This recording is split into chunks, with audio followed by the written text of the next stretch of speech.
ਓਏ ਉਹ 10,000 ਰੁਪਇਆ ਕਿੱਥੇ ਜਿਹੜਾ ਤੂੰ ਸਾਜਨ ਦੀ ਜੇਬ ਤੱਕ ਹਾਸਲ ਕੀਤਾ ਸਾਜ ਸੱਚ ਪੁੱਛਣਾ ਉਹ 10,000 ਦਾ ਮੇਰੇ ਹਿੱਸਾ ਹੈ। ਓਏ ਤੇਰੇ ਪਿਓ ਦਾ ਮਾਸੀ ਇਹ ਪਿਆਰਾ ਹੈ।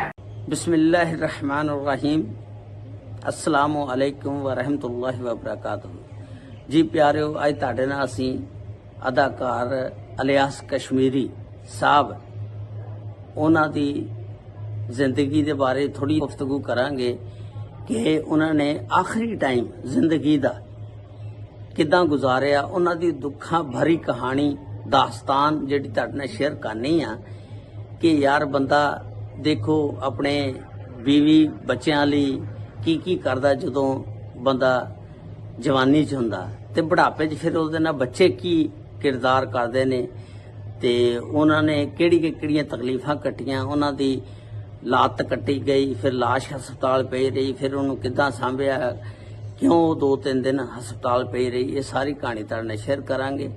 लो जी, जे चैनल ते नवे हो तो मेहरबानी करना चैनल को सबसक्राइब और लाइक और शेयर जरूर कर दिया करो, तुहाडीआं मुहब्बतां दी बड़ी जरूरत है।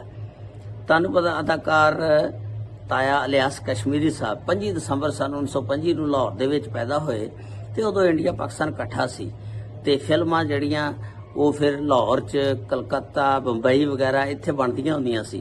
ताया इलियास कश्मीरी साहब नूं फिल्मां च काम करने का शुरू तो शौक सी, फिर बंबई निकल गए, उत्थे फिल्म इंडस्ट्री दे विच उत्थे जाके इन्हां ने काम शाम करना शुरू किया, जांदे रहे उत्थे फिल्म इंडस्ट्री काम करते रहे। जदों सन 1947 च पाकिस्तान बनिया तो फिर ये वापस लाहौर आ गए, आके फिर इन्हें फिल्म इंडस्ट्री नूं उस वेले बहुत सहारे की जरूरत सी, इन्हां ने फिर बड़ा सहारा दिता फिल्म इंडस्ट्री नूं। शुरू च बतौर हीरो भी आते रहे ने लेकिन एडे कोई कामयाब नहीं रहे। फिर इन्होंने सपोर्टिंग रोल वगैरह किए, छोटे मोटे किरदार अदा करते रहे ते फिर विलन का रोल करते रहे ते एंड ते फिर आके ये सन 1972 दे विच एक फिल्म बशीरा बनी जिहदे विच सुल्तान राय साहब सब तो पहला हीरो आए ने ते उहदे विच इन्हें बुलंदे का किरदार अदा किया, बहुत अच्छा किरदार सी। फिर उस तो बाद इन्हें फिल्म शोले दे विच काम किया, वो जिहदे विच 2 शिमले वाली पग बन के ते बैठा हुंदा आलम चौधरी का किरदार इन्हें किया उहदे विच ते फिर एक इन्हें 2 विगे जमीन दे विच काम किया ते जिहदे विच इह जालम जागीरदार वडेरे का किरदार अदा करता, जिहदे विच वो जिहड़ी भी नवीं औरत की कोई शादी हुंदी आ इह जाके उहनूं चुक लिआउंदा, जिहड़ी भी नवीं औरत की शादी हुंदी और सब तो पहला ये फिर रात अपने को गुजारदा ते फिर उहदे नाम 2 विगे जमीन ला आंदा, यानी जालम चौधरी का किरदार अदा करता ते ये भी बहुत अच्छा रोल आ ते 2 विगे जमीन फिल्म भी बहुत अच्छी आ ते आखिर दे विच 1997 दे विच फिर इहदी बीवी जिहड़ी आ अल्लाह ताला नूं प्यारी हो जाती आ ते फिर ये बड़ा परेशान रहन लग जाता ते एंड ते 2005 दे विच फिर इनू परेशानियां आ घेरदियां, ये बहुत ज़्यादा बीमार हो जाते ने, फिर इहदे उत्ते शुगर का अटैक हो जाता, फिर 2006 दे विच फिर इहदी लत्त कट्टी जाती आ ते फिर 2007 दे विच फिर ये अपने खालके हकीकी नूं जा मिलते ने ते एंड दे विच ये हुंदा कि इहदे बेटे जिहड़े आ ना इहदा सहारा नहीं बनते हैगे ते 2 दिन इहदी लाश जिहड़ी आ ना हस्पताल पई रही ते किसी ने नहीं वेख्या भी कौन आ किवें आ कित्थे आ ते यार इंसान अल्लाह ताला कोलों क्यों दुआ मंगदा भी या अल्लाह नेक औलाद दें, जिहदे को औलाद नहीं यकीन करो उहनूं ਉਹਦੀ कदर ਦਾ ਪੁੱਛੋ औलाद ਦੀ ਦਾ बेटे क्यों मंगदा कि ਉਹ आखिरी हिस्से ਦੇ ਵਿੱਚ ਜ਼ਿੰਦਗੀ ਦੇ ਵਿੱਚ ਜਦੋਂ ਉਹਨੂੰ ਸਹਾਰੇ ਦੀ ਜ਼ਰੂਰਤ ਹੋਵੇ ਉਹਦਾ ਸਹਾਰਾ ਬਣੇ, लेकिन नेक औलाद होवे। इंसान दुआ करदा अल्लाह ताला अगे या अल्लाह नेक औलाद मैनू दें। तो फिल्म इंडस्ट्री वाले भी जोड़े लोग होंगे ने बड़े बेहिस होंगे ने, एक दूजे की बिल्कुल कदर नहीं करते ते ना कोई वही जिन्हों ने सारी उम्र नाल जिंदगी गुजारी होंदी आ इकट्ठियां काम किया हुंदा वो भी काम नहीं आते है। यार तुसी की कहोगे अपने अपने नहीं काम आते तो पराया ने की आना काम। असी लोग वैसे जोड़े इन्हों चाहने वाले ने फिल्म इंडस्ट्री के फनकारां की बड़ी इज्जत करते हैं, उन्होंने अच्छा लफ्ज़ां नाल याद करते हैं तो लेकिन इन्हां दे घर वाले इन्हां याद नहीं करते क्योंकि औलाद जिहड़ी है ना उसकी तरबियत सही करनी चाहिए। तुसी देखो अदाकार ਇਲਿਆਸ ਕਸ਼ਮੀਰੀ ਸਾਹਿਬ ਨੇ ਜਦੋਂ ਉਹ ਜ਼ਿੰਦਾ ਸੀ ਤੇ ਉਹਨਾਂ ਨੇ ਬੜੇ ਬੜੇ ਪੈਸਾ ਕਮਾਇਆ ਤੇ ਆਪਣੇ ਬੱਚਿਆਂ ਨੂੰ ਗੱਡੀਆਂ ਕਾਰਾਂ 'ਚ ਚੜਵਾਇਆ ਤੇ ਫਿਰ ਐਂਡ ਤੇ ਉਹਨਾਂ ਦੀਆਂ ਸ਼ਾਦੀਆਂ ਕੀਤੀਆਂ ਤੇ ਫਿਰ ਜਦੋਂ ਸ਼ਾਦੀਆਂ ਕੀਤੀਆਂ ਤੇ ਉਹਨਾਂ ਦੀਆਂ ਬੀਵੀਆਂ ਲੈ ਕੇ ਉਹਨਾਂ ਨਾਲ ਅਮਰੀਕਾ ਜਾ ਵੜੀਆਂ ਤੇ ਉੱਥੇ ਹੀ ਫਿਰ ਜਾ ਕੇ ਕਾਰੋਬਾਰ ਕਰ ਲਿਆ। ਤੇ ਦੇਖ ਲਓ ਵੀ ਇਹ 1997 ਵਿੱਚ ਇਹਨਾਂ ਦੀ ਬੀਵੀ ਗਈ ਤੇ ਨਾਲ ਇਹਨਾਂ ਦੇ ਬੇਟੇ ਵੀ ਚਲੇ ਗਏ। ਜਾ ਕੇ ਉਹਨਾਂ ਨੇ ਬੀਵੀਆਂ ਲੈ ਗਈਆਂ, ਉਹਨਾਂ ਨੂੰ ਉੱਥੇ ਕਾਰੋਬਾਰ ਕਰ ਲਏ। ਜਦੋਂ ਬੰਦਾ ਪਰੇਸ਼ਾਨੀ 'ਚ ਹੁੰਦਾ, ਯਕੀਨ ਕਰੋ ਬੰਦਾ ਬੁਢਾਪੇ 'ਚ ਜਾਂਦਾ, ਉਹਦੀ ਕੋਸ਼ਿਸ਼ ਹੁੰਦੀ ਆ ਮੇਰੇ ਬੱਚੇ ਮੇਰੇ ਕੋ ਆ ਕੇ ਬਹਿਣ, ਮੇਰੇ ਨਾਲ ਗੱਲਬਾਤ ਕਰਨ, ਮੇਰੇ ਨਾਲ ਗੱਪਸ਼ਪ ਲਾਉਣ। ਉਹਨੂੰ ਬੜੇ ਸਹਾਰੇ ਦੀ ਜ਼ਰੂਰਤ ਹੁੰਦੀ ਆ, ਮੇਰੇ ਨਾਲ ਗੱਲਬਾਤ ਕਰਨ, ਮੇਰੇ ਨਾਲ ਗੱਪਸ਼ਪ ਲਾਉਣ, ਉਹਨੂੰ ਬੜੇ ਸਹਾਰੇ ਦੀ ਜ਼ਰੂਰਤ ਹੁੰਦੀ ਆ। ਲੇਕਿਨ ਇਹ ਜਿਹੜੀ ਔਲਾਦ ਆ ਅੱਜ ਦੀ, ਇਹ ਬਿਲਕੁਲ ਨੇੜੇ ਨਹੀਂ ਲੱਗਦੀ, ਕਿਸੇ ਨੂੰ ਬੁਲਾਉਂਦੀ ਨਹੀਂ ਹੈਗੀ। ਕੋਈ ਮੋਬਾਈਲ ਦੇ ਵਿੱਚ ਲੱਗਾ, ਕੋ ਕਿਤੇ ਲੱਗਾ, ਕੋ ਕਿਤੇ ਲੱਗਾ। ਸਮਝ ਨਹੀਂ ਆਉਂਦੀ ਇਹ ਦੁਨੀਆ ਕਿੱਧਰ ਜਾਏਗੀ, ਕੀ ਬਣੇਗਾ। ਯਾਨੀ ਅਹਿਸਾਸ ਹੀ ਖਤਮ ਹੋ ਗਿਆ।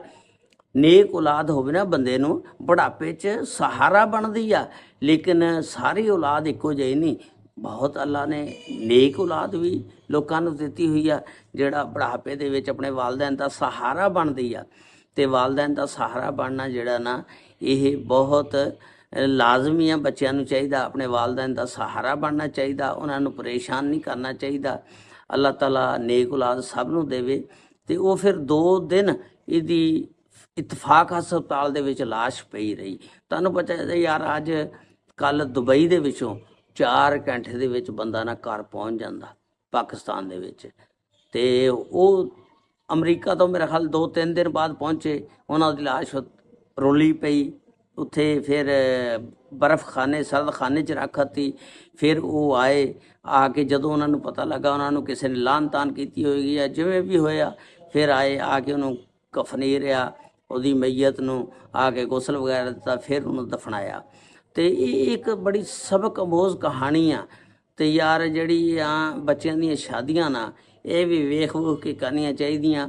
ਉਹ ਨਾ ਹੋਵੇ ਕੋਈ ਇਹੋ ਜਿਹੀਆਂ ਬੁੱਢੀਆਂ, ਅਸੀਂ ਲੋਕ ਕਹਿੰਦੇ ਯਾਰ ਅੱਜ ਕੱਲ੍ਹ ਪੜ੍ਹੀ ਲਿਖੀ ਲੈ ਲਈਏ, ਤੇ ਪੜ੍ਹੀ ਲਿਖੀ ਜਿਹੜੀ ਆ ਨਾ, ਉਹ ਨਾ ਕੋਈ ਘਰ ਦੇ ਕੰਮ ਕਰਦੀ ਆ ਤੇ ਨਾ ਕੋਈ ਉਹ ਵਾਲਿदैन ਨੂੰ ਵੇਖਦੀ ਆ, ਆਪਣੇ ਖਾਵੰਦ ਦੇ ਸ਼ੌਹਰ ਦੇ ਵਾਲਿदैन ਨੂੰ। ਤੇ ਬਸ ਸਮਝ ਨਹੀਂ ਆਉਂਦੀ। ਅੱਲਾ ਆਪਣੇ ਸਭ ਤੇ ਰਹਿਮਤਾਂ ਫਰਮਾਏ। ਅੱਲਾਹ ਤਾਲਾ ਜਿੰਨੇ ਵੀ ਔਲਾਦ ਨੇ ਸਭ ਨੂੰ ਨੇਕ ਤੇ ਸਾਲੇ ਔਲਾਦ ਅਤਾ ਫਰਮਾਏ। ਨੇਕ ਔਲਾਦ ਜਿਹੜੀ ਆ ਨਾ, ਇਹ ਸਮਝੋ ਇੱਕ ਬਹੁਤ ਬੜੀ ਨਿਅਮਤ ਆ।